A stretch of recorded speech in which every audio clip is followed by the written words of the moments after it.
Estamos muy complacidos, por supuesto, y agradecidos de que Bandana Shiva, que ha llegado hace poco tiempo, hace pocas horas de Cusco, allí participó en un festival internacional sobre semillas y parte dentro de unas 2 horas, un poco más, para su país de vuelta. Nos ha brindado la posibilidad de compartir con el movimiento agroecológico peruano y con distintas instituciones y actores sus reflexiones acerca de la biodiversidad, la seguridad alimentaria, el papel de las mujeres y la lucha contra la pobreza, sin duda. Y también estamos muy agradecidos con Carolina Trivelli, la ministra de Desarrollo e Inclusión Social, y con Manuel Pulgar Vidal, ministro del Ambiente, ambos vinculados durante muchos años al Seminario Permanente de Investigación Agraria. Ambos lo han presidido y son puntales muy importantes en la discusión sobre temas rurales en general en el Perú. Ellos tienen hoy a las 4 de la tarde un Consejo de Ministros, así que estamos particularmente agradecidos de que hayan podido venir, pero van a tener que irse temprano. Así que vamos a empezar con la conferencia de Bandana Shiva, seguiremos con los comentarios de Carolina y de Manuel y continuaremos con un diálogo entre Bandana y ustedes. Porque la biodiversidad no es casual, no es naturaleza pura. Ninguna de las variedades que han evolucionado a través de los siglos con las sociedades, particularmente con el ímpetu de las mujeres, son casuales. Creo que es una palabra errónea utilizar naturales, porque realmente hay inteligencia en cada una de sus especialidades.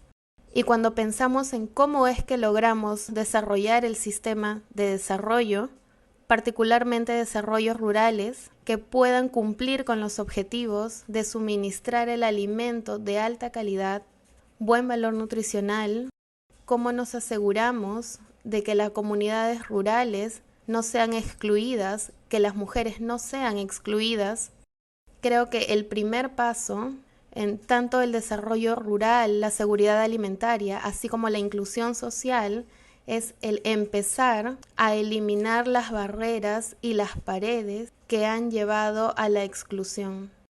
Y a mi parecer, el muro, la pared más importante, es una pared de un muro invisible que aumenta en altura constantemente, y esa es la pared que yo llamo el límite de la creación. Es el muro que está empujando a nuestras comunidades rurales a la marginalización y la pobreza.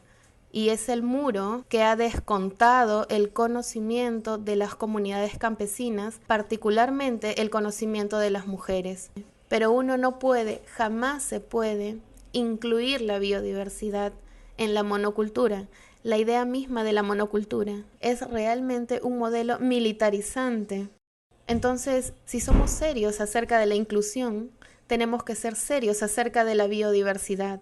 Si somos serios acerca de la biodiversidad, tenemos que ser serios acerca de la diversidad. La biodiversidad se erosiona con la edad, y las mujeres de 60 saben mucho más que las mujeres de 30 y que las mujeres de 15, que piensan principalmente que el conocimiento de sus abuelas no importa.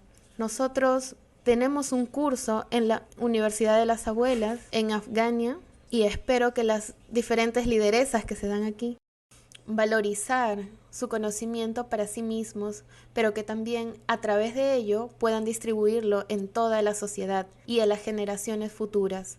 Y para hacer esto, en un movimiento creamos registros, entonces juntamos a los abuelos, las abuelas y los niños para que documenten la riqueza de la biodiversidad, de sus culturas y ecosistemas. La vieja idea de hace 200 años de que la Tierra es inerte está siendo empujada ahora a hacerla tal parte de la naturaleza que ahora vemos que es totalmente viva. Es semillas y plantas. Están siendo declaradas como contenedores de genes que no tienen valor en sí mismas. Ahora, la biodiversidad es el petróleo verde del futuro, donde la tremenda diversidad que ha sido cultivada y protegida y utilizada sosteniblemente a través de los siglos por las comunidades campesinas es exactamente lo que está persiguiendo la comunidad global hoy en día. E incluso en Río +20 El término economía verde se refería principalmente a la privatización y la financialización de toda la riqueza viva de nuestro planeta. Y si ustedes quieren ver el monocultivo, la monocultura de la mente en operación, lo único que tienen que hacer es mirar las nuevas variedades de soya y cómo toda la Argentina ha sido convertida en un desierto verde, e incluso cómo la Amazonía brasileña está siendo talada para plantar más de esta soya modificada. E incluso en la India, donde la soya está creciendo y desplazando a otros cultivos, en 1995, cuando la Organización Mundial del Comercio fue implementada con fuerza, trajo consigo un acuerdo de propiedad intelectual que por vez primera en la historia creaba la propiedad en las formas de vida a nivel global. La propiedad privada de las semillas, y Monsanto mandó a un representante, dijeron: nosotros escribimos este tratado. Y para ellos ese era el problema. Para nosotros esa es la solución, es el deber que debemos seguir guardando semillas. Debemos preservar la diversidad de la semilla. Tenemos que ser los custodios, los protectores y los productores de la diversidad. Las semillas patentadas en el mundo ha llevado al crecimiento de estos monocultivos. La razón por la cual la soya, la canola, el maíz modificado está creciendo es porque cada semilla que se vende hay una regalía que hay que pagar. 5 corporaciones básicamente están definiendo la biodiversidad del mundo y del planeta como bio-nullias, donde la vida en sí no vale nada, está vacío, hasta que ellos ponen un gen en él y pueden ser su propietario y cobrar regalías. Y la cobranza de regalías, por supuesto, es un flujo de riqueza de una comunidad pequeña hacia una comunidad más grande y más rica. Y el primer caso introducido en la Organización Mundial del Comercio fue un caso contra la India sobre propiedad intelectual, donde decían: no se pueden tener leyes que no permitan el patentamiento de semillas, no pueden haber leyes que excluyan la agricultura, no puedes tener leyes que hagan medicina como derecho exclusivo de la persona que tiene el método. Se llama patente de procesos en lugar de patente de productos. Bueno, Monsanto estaba esperando en las afueras, pasó BT Cotton del algodón BT, pero trató de introducir un par de años, pero no pasaron por ninguna de las leyes ambientales, así que nosotros presentamos un caso en base a nuestras leyes ambientales y como resultado no pudieron introducir el algodón BT hasta el 2002, pero empezaron a vender algodón híbrido y a comprar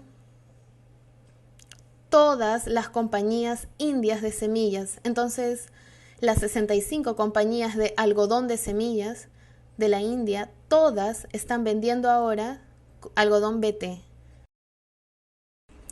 En una década y media hemos presenciado más de 250.000 suicidios de agricultores indios debido a deuda. Es un nuevo tipo de deuda porque son los agentes de la compañía que dicen: toma esto, es gratis, solamente firma tu nombre aquí en tu título de propiedad y vas a ser un millonario. En la medida en que las mujeres mantenían las semillas, nunca tuvieron deuda. En la medida en que las mujeres son las custodias de las cosechas, no teníamos deuda, porque la semilla era del agricultor, no tenían que comprarla. Cada año, 200 millones de dólares son extraídos de agricultores pobres, campesinos indios, solamente en regalías de algodón. Así que empezamos movimientos para impedir la introducción de otros productos modificados. Pero hicimos otro estudio, porque el BT es una toxina. Es una toxina tomada del suelo que fue expuesta en la planta. La planta está produciendo esta toxina. Nosotros hicimos el estudio de suelos. 4 años de cultivo de algodón BT había matado 22% de todos los organismos beneficiosos en el suelo, que son la base de la fertilidad y sostenibilidad. Y por eso empezamos un movimiento llamado Fibras de la Libertad, donde llevamos las semillas viejas, crecemos, plantamos el algodón orgánico y capacitamos a las mujeres para que produzcan telas a través del método gandiano, de Gandhi es esto, de la rueca y el telar. Todas las culturas han sido culturas de biodiversidad. Nosotros nos curamos con las plantas y sabemos qué plantas curaban qué problemas. Las compañías que crearon los químicos de guerra, que luego se convirtieron en agroquímicos, hoy están dándose la vuelta y patentando a todo lo que nosotros sabíamos de biodiversidad. Esto es biopiratería, como yo lo llamo. Es una forma de piratería. En 1984, quizás se acuerdan ustedes, tuvimos el peor desastre de la industria de la humanidad en Bhopal, ¿se acuerdan? Donde una fábrica pesticida de Union Carbide, que ahora es de Dow, tuvo una fuga. Esa fuga mató 3.000 personas inmediatamente y 30.000 han muerto desde entonces, con niños nacidos con mutaciones. Más de 100.000 personas afectadas en total, sufriendo de enfermedades o muertos. Yo empecé inmediatamente cuando ocurrió este desastre y dije, ¿por qué tenemos pesticidas que matan de esta manera cuando tenemos cosas como el NIM? Entonces empezamos una campaña que se llama No Más Bhopal en 1984. En 1984 estaba leyendo yo una revista de biotecnología y encontré este artículo que decía el primer invento del uso de NIM como pesticida. Entonces, todos los siglos, milenios de aprendizaje, se convirtió en un descubrimiento de una compañía química. Decidimos desafiar esa patente en la Oficina de Patentes Europeas. Nos tomó 11 años la lucha, pero movilizamos personas de toda la India, 100.000 firmas, 11 años de lucha, y logramos eliminar esa patente, que fue la primera vez que pudimos establecer legalmente que el conocimiento tradicional de la gente indígena está siendo robada. El cultivo industrial es un cultivo para 2 o 3 objetivos. El primero, respuesta a químicos. De hecho, la revolución, las variedades de alto rendimiento de la revolución verde deberían ser llamados como variedades de alta respuesta, porque están diseñados para responder a los químicos. La segunda razón para crear estas variedades es hacer que las semillas sean más adaptables al posicionamiento industrial. Nosotros estamos salvando estas semillas que son resistentes y tenemos más de 500 en India en nuestros bancos.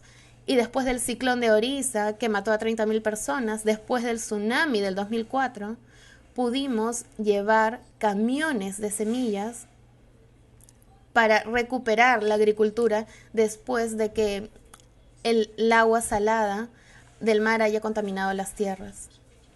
Se requieren 5 años de tratamiento antes de poder dar la agricultura. Los agricultores se las han cultivado y nosotros las multiplicamos. Lo que hacen en las compañías es un mapeo genómico.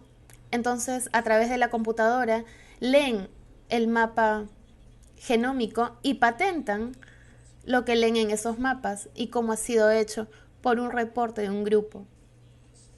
Las compañías les preguntamos a los campesinos qué tipos de semillas tienen o los toman de los bancos de genes y luego haces una apuesta. ¿Qué parte del genoma es responsable para la tolerancia de la sequía? No lo saben, pero simplemente dicen esto es y patentan esto.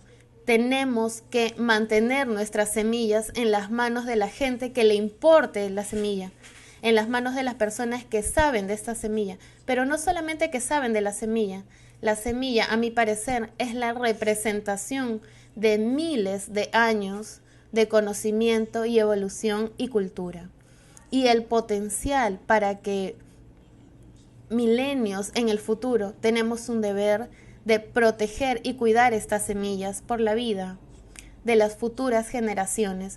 tanto humanas como de otras especies. Hemos salvado lo que hemos llamado alimentos olvidados, alimentos que eran considerados inferiores y que se ha descubierto son tremenda fuente de nutrición, como la quinoa, que se ha convertido en un favorito de restaurantes alrededor del mundo.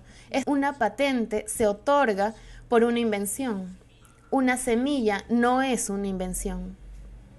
En 1987, cuando encontré las primeras leyes sobre semillas, es cuando hice mi juramento, que la libertad de las semillas es fundamental para la vida en la Tierra. Entonces Nirvana está basado justamente en reconocer que el guardar e intercambiar semillas no es un crimen de propiedad intelectual, es un deber ecológico y ético, es un deber ecológico para el crecimiento de la vida y un deber ético para el futuro de la vida en la Tierra.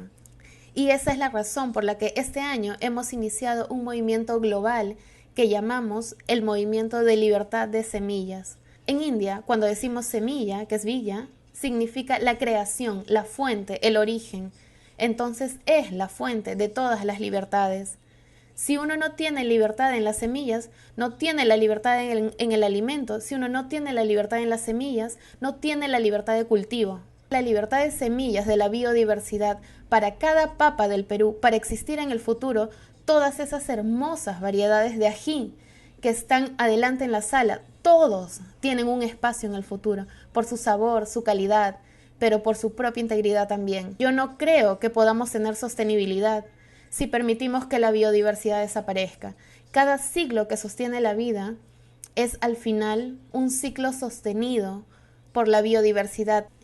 Y la inclusión social es la exclusión de estructuras sociales que están buscando limitar la libertad.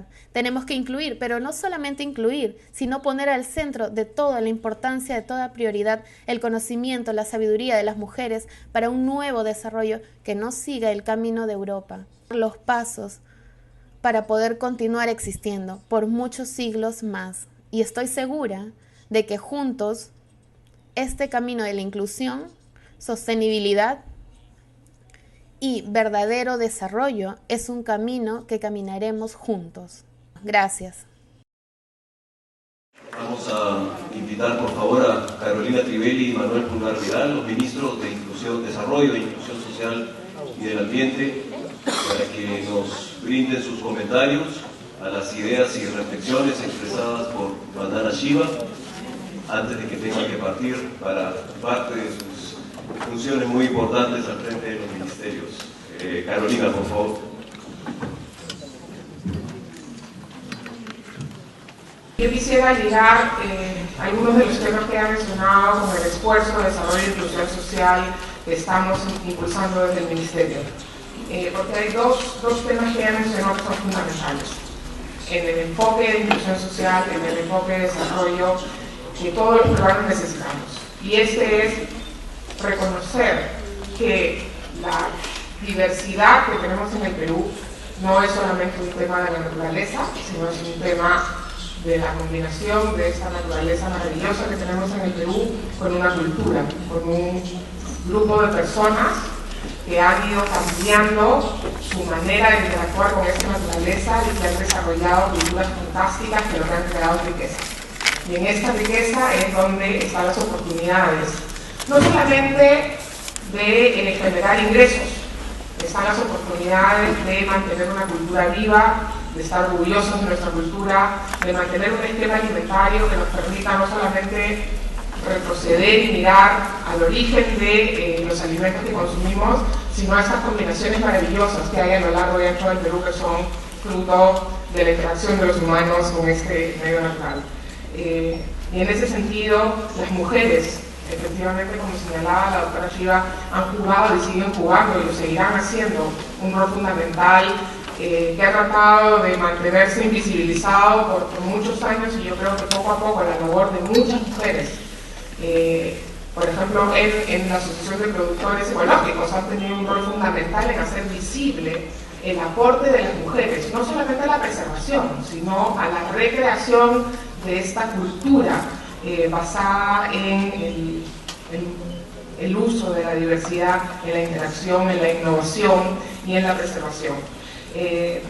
Para el Ministerio de Desarrollo e Inclusión Social, las principales socias del proceso de inclusión y de desarrollo son las mujeres, ¿no? Y siempre se nos dice que son las mujeres porque son las mujeres las que reciben los programas sociales, pero en realidad no son las mujeres porque reciben los programas sociales, sino son las mujeres porque son ellas las que nos ayudan a transmitir, ¿no? Y las que nos dan las señales de por dónde debemos avanzar, ¿no?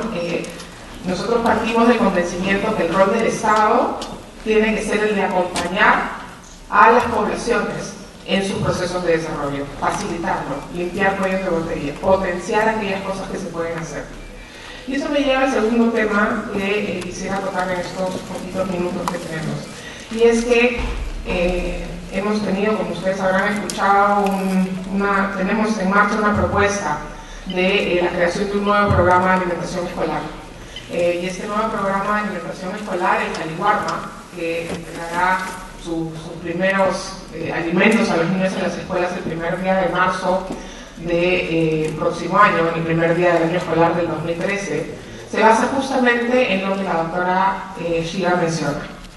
Tenemos que permitirle a nuestros niños en la escuela no solamente recibir alimento, sino recibir un alimento de su localidad, nutritivo, con combinaciones que respondan a la cultura de esa localidad y de otras localidades en las cuales también el sentido de vivir en un país multicultural, megadiverso, etcétera, sea beneficio de todos los niños del Perú. Y en ese sentido tenemos que partir por reconocer cuáles son las dotaciones que tenemos, de maneras de preparar la parte más cultural, pero también de los insumos. Y estamos trabajando ya con muchos actores locales, recuperando lo que llamamos el patrimonio alimentario regional, que es esta combinación de lo que se produce, lo que se tiene, lo que hay, con cómo se usa y para qué se usa, ¿no? Hay comidas que se usan para una fiesta, hay comidas que se usan en un momento particular, dependiendo del clima, y esa parte del proceso de alimentación es fundamental para asegurar que nuestros niños no solamente reciben alimento, sino que reciben la oportunidad de aprender a valorar su diversidad, su cultura, a reproducirla. Niños que crezcan alimentados con producción local, en base a combinaciones locales, que puedan innovar a partir de ellos, son niños que van a poder seguir preservando esos patrimonios alimentarios regionales. Entonces, la apuesta de hacer Caliwarma, por supuesto, parte de una necesidad concreta hay una obligación del Estado de proveer alimentación escolar. Pero justamente lo que queremos hacer con Caliwarma es cambiarnos de circuito y no mandarle a todos los niños de las escuelas del Perú arroz con menestras todos los días de su vida escolar. Necesitamos mandarles una oportunidad. Necesitamos darles la oportunidad no solamente de interactuar con su cultura, con su entorno, sino de estar orgullosos y de aprender a utilizar esta doble combinación de la tradición de sus madres, de sus familias y de su entorno natural. Este es un compromiso serio y es un compromiso que ha tenido mucha discusión en el gobierno, porque no es un cambio fácil y recién comenzamos. Y hay muchos lugares del Perú donde este cambio va a ser muy difícil de implementar. Pero si no comenzamos no llegaremos nunca. Y si nos ponemos un desafío sencillo tampoco avanzaremos. Entonces, estamos comenzando. Seguramente vamos a tener un montón de problemas y va a ser muy difícil hacerlo. Pero el objetivo tiene que quedar claro y tenemos que asegurar que una obligación del Estado, como es la de entregar alimentación escolar, es una oportunidad de revaloración cultural, es una oportunidad de interacción con los temas medioambientales, es una oportunidad de preservación de nuestra diversidad y es una oportunidad también de puesta en valor de esto que algunos llaman activos culturales, ¿no? Y tenemos que darle oportunidad a todos los que poseen esta dotación con poco valor hoy día en los mercados de activos culturales, de también aprovecharla, de también salir adelante a partir de esa puesta en valor. Y eso traerá, por supuesto, no solamente beneficios en temas de cuidado de la diversidad, de nutrición de los niños, de reafirmación cultural, sino también esperamos que a la larga se convierta en una pieza fundamental de las estrategias que nos permitan realmente mejorar la seguridad alimentaria del Perú y de los peruanos. Para mí es realmente un placer estar en la mesa con Vandana Shiva y agradezco a la Universidad Agraria, a la SPDA, a AMPE y a todos los organizadores por esta oportunidad. Permítanme hacer algunas reflexiones a partir de algunas frases que me han parecido muy valiosas y que han sido planteadas por Vandana. El Perú es bello. Viene de Machu Picchu, reconoció la belleza del Perú. Y eso es probablemente algo sobre lo cual los peruanos todavía no hemos logrado reconocer y apreciar en su integridad. O cuando lo hacemos a partir de ciertas figuras que son íconos, Machu Picchu, que es maravilla del mundo, el río Amazonas también, y algunas otras, pero nos olvidamos que la belleza del Perú está en su cultura, y está en la diversidad de sus culturas con todo lo que ello implica. Y Vandana dijo algo que suele ser siempre muy confundido por los ciudadanos. La biodiversidad no solo es naturaleza. Muchos consideran que la biodiversidad, y entonces yo soy abogado, cuando intento enseñarle a los alumnos, entonces dicen biodiversidad, recursos naturales, ¿en qué se diferencia uno de otro? Me parece que están repitiendo lo mismo. Y Vandana ha dicho, la biodiversidad es naturaleza, pero la biodiversidad es cultura, y en consecuencia la biodiversidad son personas, son procesos, es tiempo y es aprendizaje. Y creo que ese es un elemento fundamental, porque es la única manera de entender la belleza del Perú, con una diversidad que representa todo aquello que es su contenido, en especial las culturas.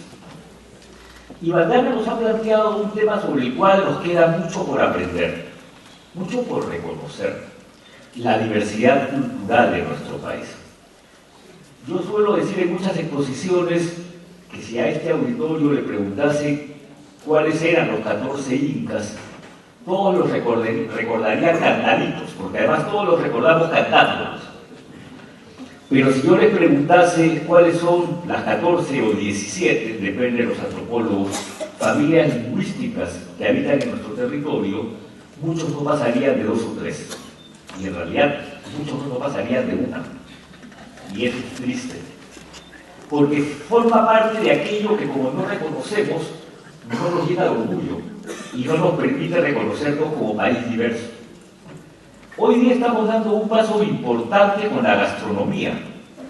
La gastronomía la debemos reconocer no solo porque es rica, porque nos genera una capacidad de sentirnos orgullosos, sino porque detrás de la gastronomía están todos esos ajíes que están acá adelante en el piso, ¿no? Que demuestran toda esta diversidad de cultivos que han sido mantenidos a lo largo del tiempo por distintas personas que han aplicado, como dice Vandana, su conocimiento en permitir que eso lo tengamos hoy día en una mesa.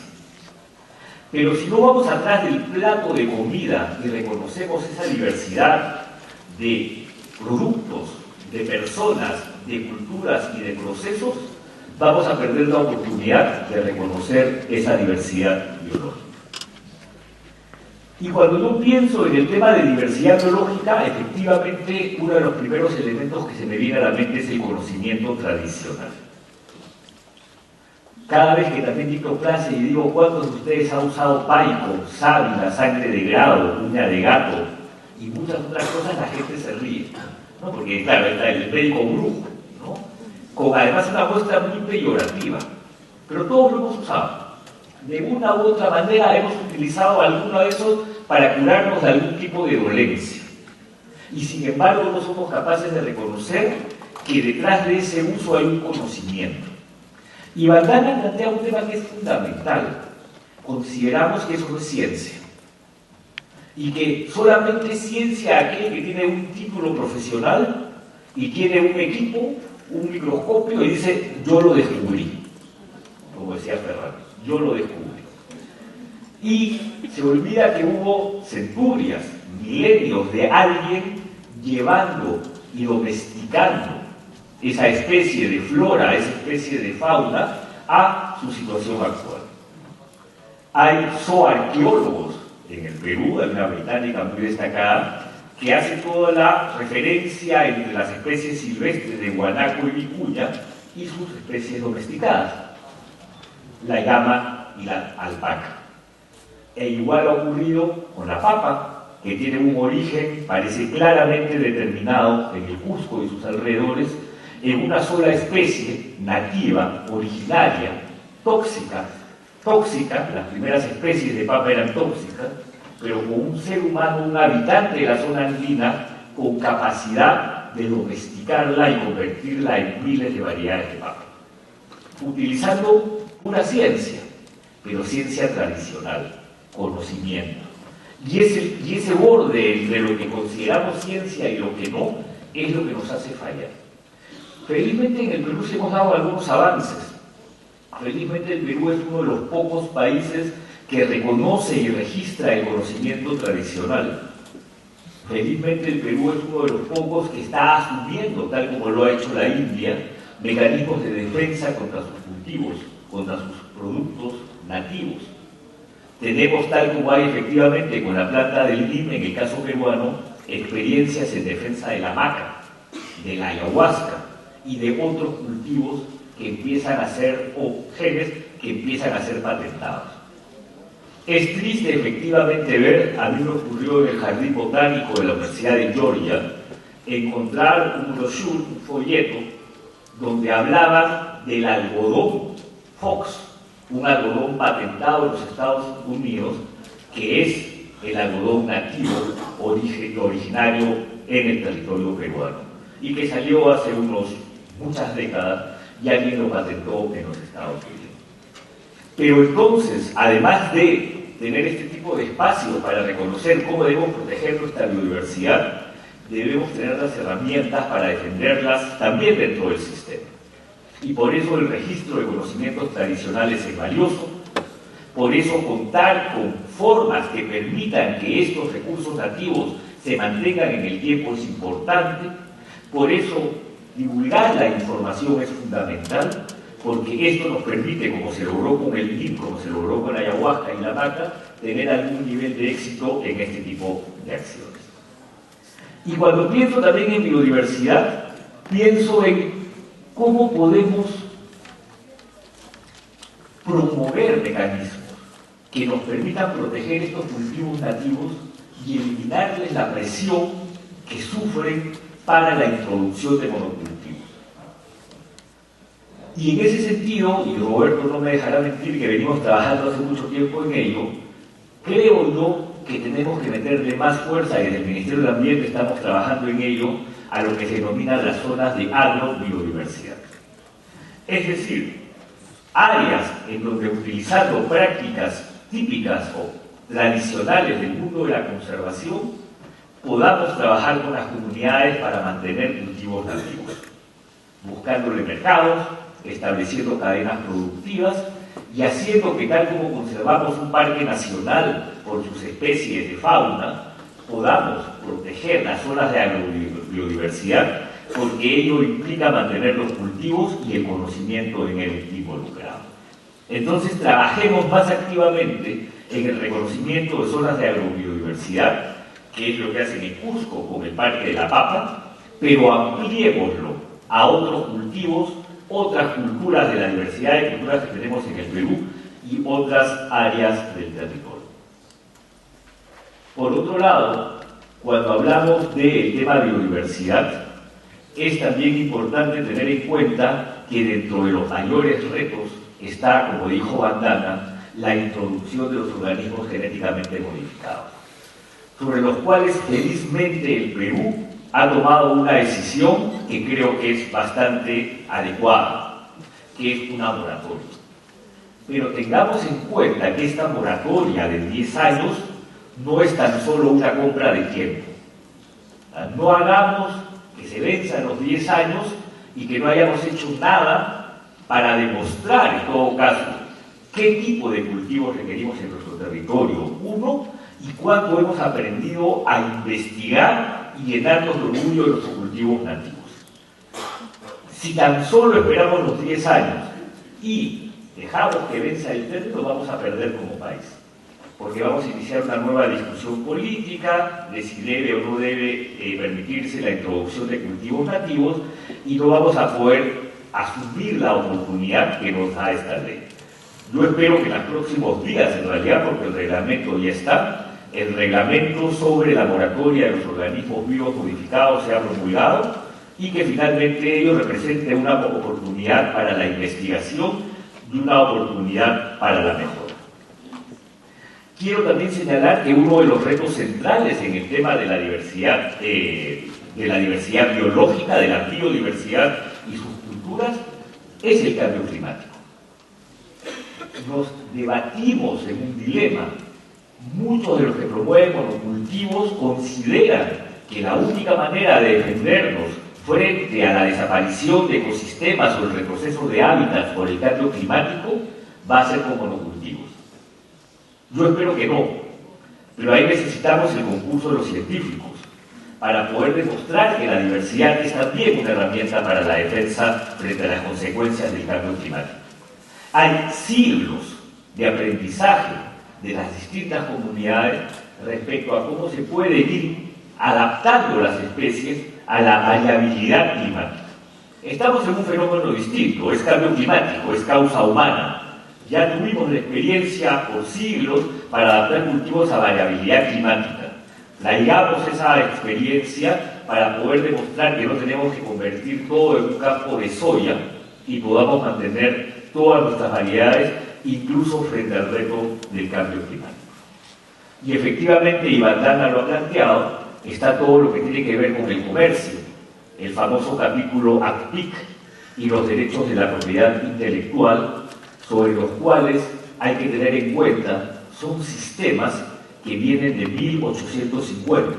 Creo que no me equivoco cuando digo que la Organización Mundial de la Propiedad Intelectual, que es la madre del sistema, fue creado en París, me parece que en 1850, es decir, tiene 150 años.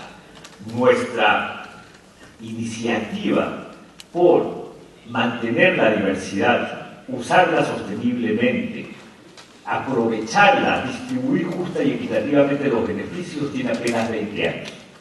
Y eso nos obliga a ser más activos, eso nos obliga a mantener todas aquellas herramientas que nos permitan evitar que aquellos recursos de la diversidad biológica terminen en patentes que además no nos generan ningún beneficio.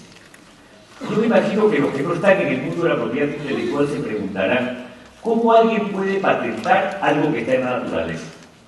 Pues lo que ocurre es que muchos sistemas en países desarrollados patentan el proceso y patentan el aislamiento del gen. Entonces dicen que es un invento y en consecuencia lo patentan. Y la única manera de combatir esas patentes es señalando que esta información ya está en el estado del arte, ya era conocida. Así ha logrado defender al frijol amarillo México, haciendo justamente una difusión de un antiguo conocimiento que es bastante anterior a aquel que intentó patentar el frijol amarillo. Tengo entendido que esa patente finalmente fue revocada, ¿no? Se tuvo éxito. Y entonces tenemos que utilizar centros, la academia, la universidad agraria, para que sea capaz de dotarnos de esas herramientas que evite que el patentamiento se produzca. Hay muchos otros temas sobre los cuales me encantaría compartir algunas reflexiones. Creo que por ahora lo voy a tener que dejar ahí porque ya vamos a tener que salir, pero efectivamente biopiratería es otro tema sobre el cual tenemos que mejorar mucho, tenemos que evitar que se produzca un acceso a los recursos genéticos sin ningún consentimiento, sin haber establecido condiciones, sin ninguna distribución de beneficios.